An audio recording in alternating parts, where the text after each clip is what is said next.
শনিবারই কলকাতা ফিরছেন সদ্য দায়িত্বপ্রাপ্ত কেন্দ্রীয় শিক্ষা প্রতিমন্ত্রী সুকান্ত মজুমদার। রবিবার সকালে জোড়াসাঁকো ঠাকুরবাড়িতে রবীন্দ্রনাথ ঠাকুরের আবক্ষ মূর্তিতে মাল্যদান মধ্যে দিয়ে শ্রদ্ধা নিবেদন করলেন। এরপরে যান কলেজ স্ট্রিট। বিদ্যাসাগর মূর্তিতে মাল্যদান করেন সুকান্ত মজুমদার। ইচ্ছা প্রকাশ করলেন ভগিনী নিবেদিতাকে সম্মান জ্ঞাপন করায়। শিক্ষাক্ষেত্রে যাদের ভূমিকা অতুলনীয়, শিক্ষা প্রতিমন্ত্রীর দায়িত্ব নিয়ে তাদের সম্মান জানালেন সুকান্ত মজুমদার।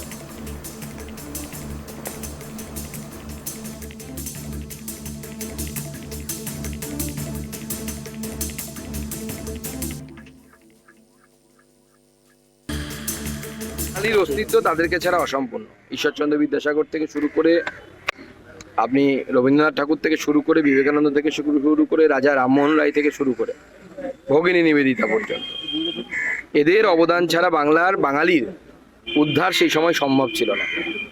স্বাভাবিকভাবে শিক্ষা প্রতিমন্ত্রী হওয়ার পর বাংলার এই সমস্ত মনীষীদের কলকাতায় যে স্মৃতিরচিত স্থান আছে, যে ক্ষেত্রে সম্ভব, যেমন রবীন্দ্রনাথ ঠাকুরের ক্ষেত্রে সম্ভব, কিন্তু ক্ষুদিরাম বোস বা বিদ্যাসাগর, ঈশ্বরচন্দ্র বিদ্যাসাগরের আমাদের কলেজ স্কোয়ারে যে মূর্তি আছে তাতে আমি শ্রদ্ধার্ঘ্য জানালাম। আমার পার্টির অন্যান্য নেতারাও ছিলেন।